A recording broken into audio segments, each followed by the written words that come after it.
Simply Financial with Christopher Calandra, Certified Financial Planner, is an innovative, comprehensive, informative, and cutting-edge podcast that discusses financial topics ranging from personal finance, economics, politics, and personal growth. Simply Financial will cover intriguing and thought-provoking questions so that the listener can simply increase their financial IQ. Welcome to this edition of the Simply Financial podcast. I am your host, Christopher Calandra.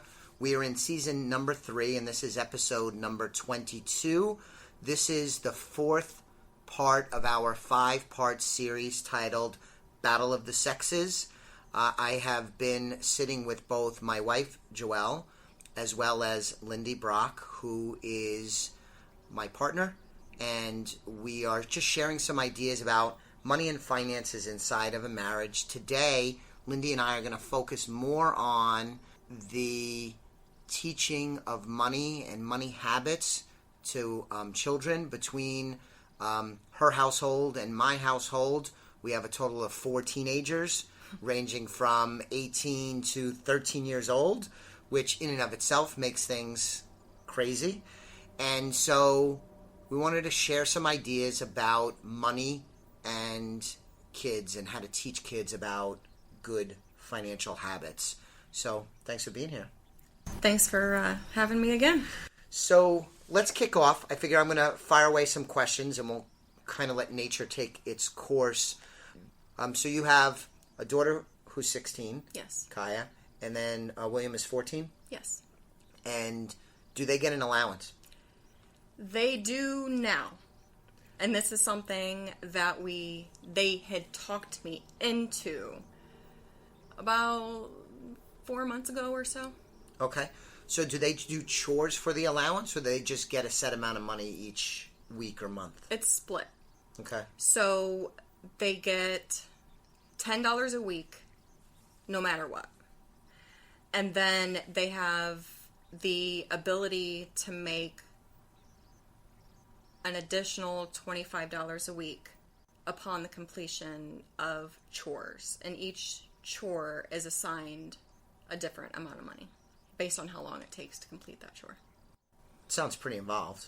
It is. So who runs this in your household? I'm thinking this is something that you're running and not DJ? Yes. Okay. I started it because I was, with them asking me, I'm like, okay, so I want to do this, but I want to make it in a structured way. So I'm not just giving my kids money, because I want them to learn that they have to work for their money, and the harder that they work, the more money that they can make. So I don't remember how I found it, but I ended up getting an app. It's called FAMZOO, FAMZOO. And there's a website and an app that goes with it.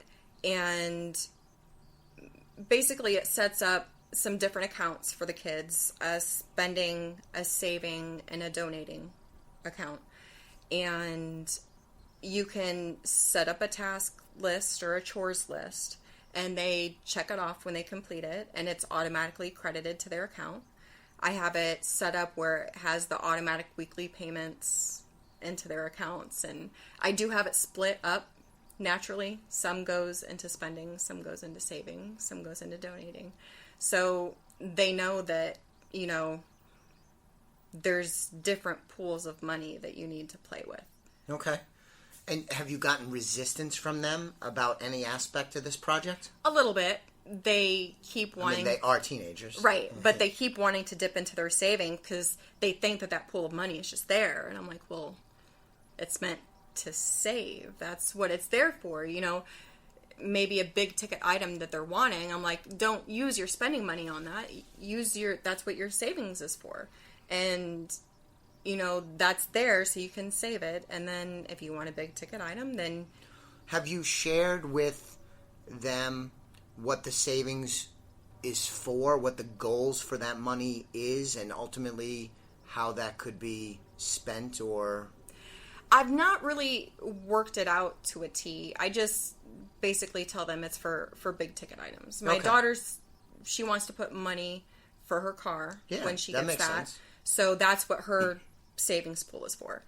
My son, he's into all different kinds of electronic things, so he's talked about getting a drone or, something like that. And those are big ticket items that I don't want to pay that much money for. And because I'm not going to spend $400 on a Christmas gift or something like that. So if you want to save up your money and spend it on something like that, then you're going to learn that you have to work for it, that you have to save for it. And then you can choose what to spend your money on. So when they have money to spend, that's in the spending bucket, if they want to do it on something that because you just know, like, oh, the kid's excited about it now, but, in a week it'll be old news. Do you just let them do it? Do you try and counsel them? Or will you veto? Out of the spending, I do. This app comes with debit cards. And the kids have their own debit cards in their names. So they can go on Amazon and get something in their name. They can go on different websites or go to the movies with their spending card or whatever they want to do. I can review the transactions and talk to them about what they've spent their money on. I can't approve or decline any transactions. I do have the savings cards, though. I won't. I don't just give that over to them. Okay. And so with your daughter, she's 16. So we talked about a car. Will she pay for the car? Do you anticipate she will pay for the car completely? Will you and DJ pay for the car completely, or do you think it'll be some sharing of cost? I've told her I'm willing to spend a certain amount on a car. And this is usually how it works. So, like with her prom dress that she had, I'm like, okay, so here's my budget for this. If you want something better, you've got to chip in. Okay. So that is... Do you get, again, I use the term resistance. Does she say, oh, come on, Mom, that's not enough. You got to open, you got to... Of course. You need to hire... So she's going to negotiate. Because this is new. Okay. It's always been, Mom just buys everything. Mom... Yeah. And they've never had any skin in the game. So now that she does, she is resistant. But I really do think that this is a good thing. Okay. Very, very different. For listeners, if you listen to my previous discussions with Joelle and then my discussions with Lindy, in some ways we do things quite differently in our households. There's a lot of commonality in terms of the spirit of what we want to do for our kids, but we never did an allowance. We never did money for chores, and we never did this project that you have, and so it's kind of interesting. Do you discuss with Kaya work? Does she work now, or is she still too young? She doesn't. Our hunting schedule and with her not driving yet, it's really difficult to even get a job for her because we're gone in hunting season. We're gone every single weekend. So we can't provide her any rides, and that's when a teenager's going to work. So it's just not worked out for us. Okay. Yeah, she really wants to because she wants to earn more money. But it's just not feasible lifestyle-wise at this point. All right. And so with this, I know we're kind of focusing on Kaya for the moment because she's 16, but how much, and I'll tell you why I'm asking this question in a second, but how much do you share with them about the household finances of you and DJ? Like, how much do you make? Right. How much if you have a mortgage and how much the mortgage is. How much do you share with them? I don't hold back around them. If me and DJ are having a discussion about finances and they're in the room, we don't hesitate at all. Okay. They know how much we make. They know pretty much how much we have in savings, even though there have been times where we've talked about how much we have, and they're like, oh my gosh. And like William will say, oh my gosh, that's so much money. And then Kyle will be like, that's nothing. But part of this, I had to open up to Kaya about because they were, unlike a lot of schools, but they were doing a personal finance class. Okay. And she had come to me and they were doing a budget for, expenses when they're in college or they move out of the house. And then after they get out of college, how much they're going to be making. And she comes and she's like, yeah, I'll be making like $160,000 a year when I get out of college. And I'm like, okay. So we need to have a talk about this. That's a teachable moment. Right. Like there's a reality check and that's when I started opening up a lot about, okay, here's my budget. Here's what I realistically spend on things. Go ahead and take that into your school and show them what a real budget looks like, because I think that they should know and that these kids should have a realistic expectation on what they're going to be spending. So you're more transparent than we are. Yeah. So we do have college funds for each of them. And at a fairly early age, I introduced them to the concept that mom and dad, we love you, and we're able to put some money away for college. And when the statements would come, we would show them. And we introduced that probably at probably around 10 years old. Mm-hmm. And at a certain point, at 10, you're not going into any, you just say, we put money aside because we hope you're going to go to college. And then, it's age appropriate. With Marissa, she's now a freshman in college, in the approach to deciding on college, we shared with her how much we have, because we're talking about the cost component of school. But it doesn't make sense to say that to a 9 or a 10-year-old, right, because this doesn't really mean anything. Yeah. But beyond that, and the reason why I asked the question is, so Marissa's at college, and again, we're not secretive, where if Joelle and I were talking about money, we would go in hushed tones, or right, we would kick him out of the room. But I think we've kind of maybe intentionally worked it where we don't have that conversation maybe when they're around. Mm-hmm. So Marissa's in college, and Joelle asked her, are you comfortable she's at St. Joseph's University in Philadelphia, and was something about, do you feel like you're with your people? You feel comfortable? Do you, something about just that, because you want your child to fit in and have good experience socially as well as culturally, and, right, and get exposed to different things. And so Marissa looked at her and said, I have no idea. She's like, I have no idea how much money or how much you and Dad make. I have no idea. So I don't know. It seems like I fit in, but I really don't know. But how does that make you feel now hearing that?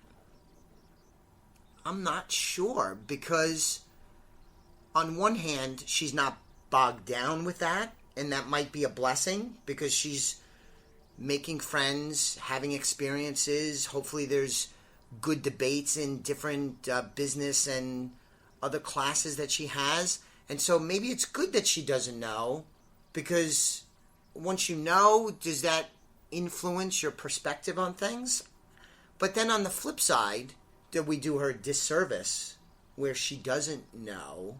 So I'm not really sure. Does she have the unrealistic expectations that she's going to make $160,000 a year when she gets out of college? I don't know. Maybe I should ask a follow-up question. She doesn't seem unrealistic. She's never seemed unrealistic. When we talked about college costs, she did get a job at an early age, and even now in school, she has 4 jobs. She has 2 jobs in Philadelphia. She works at the college bookstore. And when I say jobs, I mean she works like 3 or 4 hours a week. Right. And then she works at a local luncheonette place, and she'll wait tables. So she'll do like 2 shifts a week, and I think that's good. You worked in a restaurant business. Yeah. I did. I think it's good training. I'm glad she's doing that. You got to Valuable hustle. Mm-hmm. You got to negotiate with the kitchen. You got to negotiate with your people at your tables, and you meet a variety of different people. It's hard work, but also if you're good at it, you get greater amount of tips. I think it's awesome. Yeah. So she has those 2 jobs, and then in Connecticut, she works at a local pizza place where she does either takeout or they have a little ice cream shop. She'll be the ice cream cashier person, and I think she'll begin to wait tables there too. They have a liquor license, so she needs to be a little older. And then she actually works in an office environment for an attorney doing basic administrative secretarial stuff. So she knows the value of $1. Yeah. But I don't know. What do you think? Is it not good that she doesn't really know much about our finances?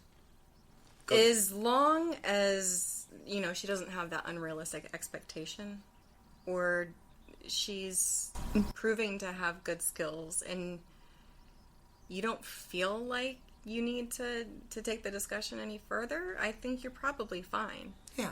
But mine was more damage control than... Yeah.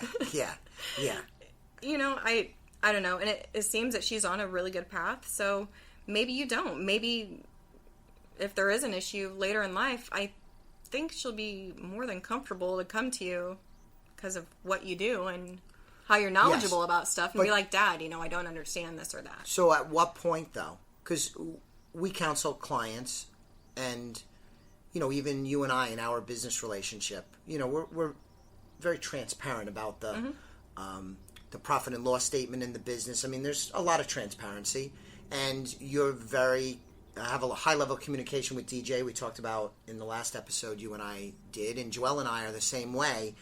So at some point I should share more with Marissa. I think it would probably be valuable to her, and especially going with estate planning type things or thinking about that.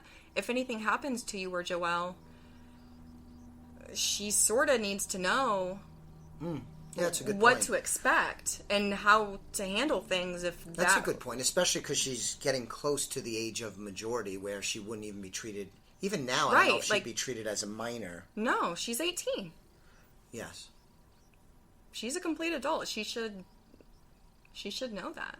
Yeah, that's a good point. So maybe this summer. And this is something that we counsel our clients on too, and we sit down with them. You might want to have a conversation with your kids. Well, I mean, they both do know that if something happened to mom and dad, that we have a plan. Yeah. That they would be fine financially, and they do know who the guardian would be. So we did share at least the basics of that, mainly just that you'll be okay. We have a plan. And so as far as that went, we did do that. So, all right. And William and Kaya, like my son Dominic and my daughter Marissa, are very different from one another, right? Yeah. And so can you point to some differences in how you have this discussion, especially with the project you laid out with the allowance and then earning more money from chores? Instances where you have to handle them a little differently based on their just own personalities and outlook on money? Yeah. So my daughter has not touched any money in her savings account yet. And, I had to explain to them, because I did also set up in the savings account where I pay them a monthly interest rate. And so they see this credit, because they both have the apps too where they can see their own accounts. So they see this interest credit on there and they're like, what is this? What is this money? What is this interest thing? And I'm like, okay. So I had to sit them both down and talk to them about to encourage your savings. If you keep money in there, you earn money on your money, and then you earn money on that money. So let me just stop you there. Are they actually earning money from the savings account within that app? Or are you paying them interest? I am paying that interest. Okay. I set the interest rate, and I'm paying that to encourage.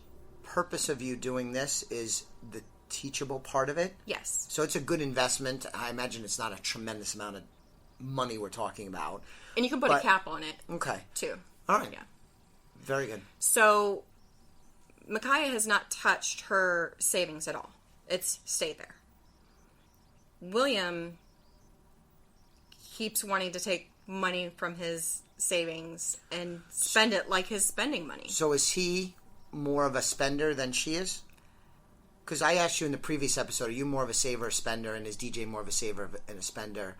And Joelle and I are both savers. Yes. So how would you categorize them? I would say Kaya is more of a saver and William is more of a spender. It's so funny. In my household, it's flip-flopped. Marissa's more the spender, and she's the older one. And Dominic is more of the saver. But if they have cash, they'll both just blow their cash like nothing. They won't save a bit of cash at all. Off, when we're not recording, you, Joelle, and I were together, was it yesterday or the day before, and Joelle relayed the story that, Dominic, I think as Dominic gets older, it's actually going to have to be like, let go of your money a little bit. Like he literally, at 13 years old, will have sticker shock and choose not to buy something, whether it's our money or his own money. If he's thinking he's going to get something, let's say it's a shirt, and he looks at the shirt and he looks at the price tag, he might very well say, oh my God, I can't believe it's that much money. Mm-hmm. I'm not going to do that. And then I might say, that's all right, kid. I'll get it for you. Don't worry about it. He might say, no, it's too much money. Yeah, my daughter's getting that. My son has not gotten that yet. But even in her account, she's spent a couple things in her spending, and then she sees it go down, and she's starting to rethink things now. Like, is it really worth it? You know, I have to work this hard to get this money. Oh, yeah. Because I told them when I started this, and it was a reason why I started it, is because I said, okay, I'll agree to the chores, and I'll agree to this allowance, but I'm not going to be paying for your extra stuff anymore. I'm not going to pay if you want to go to the movies with your friends. I'm not going to pay if you want to go out on a date. I'm not going to pay if you want a $200 prom dress. You're going to have to pitch in, and you're going to have to pay for these things yourself. So you know how much it costs because you want to do all this stuff. And they agreed to it. And yeah, it's not hit William, but Micaiah is coming around, and she's but that 14 thinking, is, I think, a little on the cusp. Yeah. You know, if we were having this conversation, again, if it was 18 and 16, you know, 2 years from now, it would be more similar. But 14, it's only 2 years, but I think in this conversation is a pretty big difference. Right. Makes sense. With your plan, I'm just curious, if the kids misbehave, now, I know my kids never misbehave. No, I'm not kidding. So if your kids misbehave or they don't get with the program, will you do a punishment that's financial? Like, will you say, you had this chore I was going to give you $3 for, but now you have to do it and you don't get the $3? The only thing I have set up like that is cleaning their room. So they have to clean their room every single week. If they don't clean it and check it off, it automatically deducts $3 from their account. Okay. So I have that set up. You have an involved system. It's freaking awesome. Is it? Yeah, it's just, I started seeing all these features from the thing, and I'm like, I mean, it's so cool. And I'm like, why not take advantage of this? So for people listening again, because I'm not familiar with the app, candidly, I've never seen it. It's Flamzoo? Famzoo. F-A-M. Like family. Yeah. So Famzoo. Oh, now I get it. All right. And is it a free app? The app is free. But then there's I believe they charge you like a $1 a month service charge just to manage the program. But there's a lot of different apps out there that do sort of the same thing. And I think it's awesome to try to teach your kids about finances. In the time we have left, and I wish we had more time, I had written down in my notes that I'm a big believer, too, in more is caught than taught. So I've run into this where, not to sound, I don't want to be mean or elitist, but, you know, I've met parents that, in my view, clearly misbehave with money. Mm-hmm. And this could be in a business setting, it could be in a social setting, it could be friends, you know, it could be at a party. But, you know, just people that I judge. Yes. That I don't think you're doing the right thing with money. And I am a certified financial planner. I do have a little bit of expertise with this. And then they'll talk about trying to teach their kids about money. Yeah. But the reality is, your kids, my kids, they're going to catch way more than we actually teach them. Right. Because they're watching. Yes. And with everything. Even with talking about how you and DJ handle money in your household, how Joelle and I do, they notice everything. And they're going to digest it. Right. Not only do they notice what happens in your own household, they pick up on other kids at school. Yes. Too. Mm-hmm. So they get an idea of how other families handle their money, or sometimes they don't. Sometimes they're completely ignorant to it. Like, they want new iPhones. And I'm like, well, so I'm not going to get you a brand new iPhone because I choose to spend my money on different things.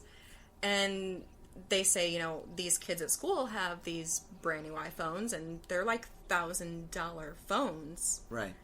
Which, yeah, I'm not going to get my kid $1,000 phone. Anyway, so I'm like, yeah, I'm just not going to choose to spend my money on that. Right. I don't care what their family does, but in our family, we don't spend our money on that. Yes.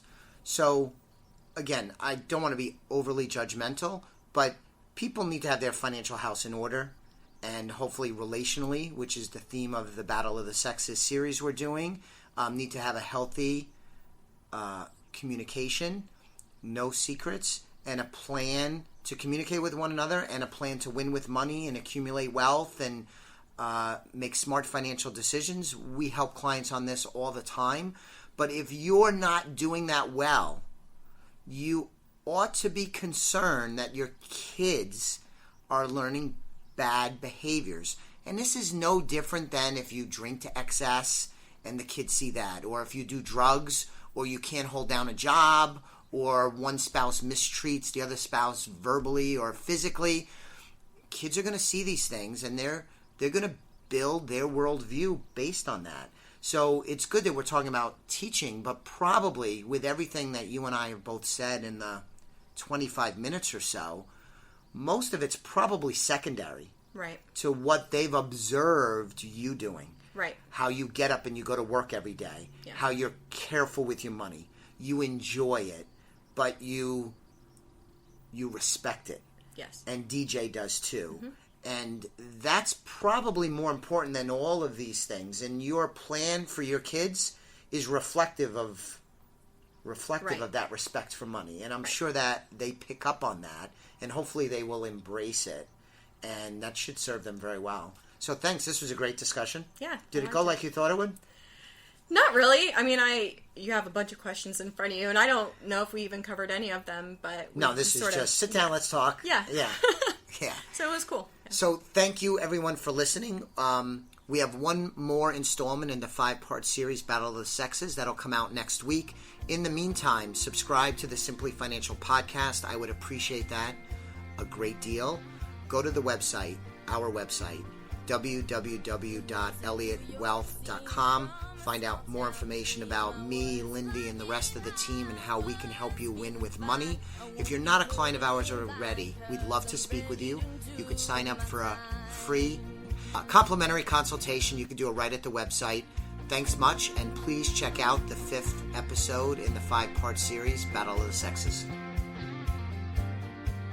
The views expressed are not necessarily the opinion of SagePoint Financial Incorporated and should not be construed directly or indirectly as an offer to buy or sell any securities mentioned herein. Investing is subject to risks, including loss of principal invested. Past performance is not a guarantee of future results. No strategy can assure a profit nor protect against loss. Please note that individual situations can vary. Therefore, the information should be relied upon when coordinated with individual professional advice. Please note, the information being provided is strictly as a courtesy. When you link to any of the websites provided here, you are leaving this website. We make no representation as to the completeness or accuracy of the information provided at these websites, nor is the company liable for any direct or indirect technical or system issues or any consequences arising out of your access to your use of third-party technologies, websites, information, and programs made available through this website. When you access one of these websites, you are leaving our website and assume total responsibility and risk for your use of the websites you are linking to. Securities and advisory services are offered through SagePoint Financial Incorporated, member FINRA SIPC. Insurance services offered through Elliott Wealth Management, LLC, not affiliated with SagePoint Financial. Simply Financial is part of the Exvadio Podcast Network. You can find Exvadio podcasts at exvadio.com/podcast, the Apple Podcasts app, iTunes Store, iHeartRadio app, Spotify, Stitcher, and wherever you find podcasts. So join us and stay informed and entertained.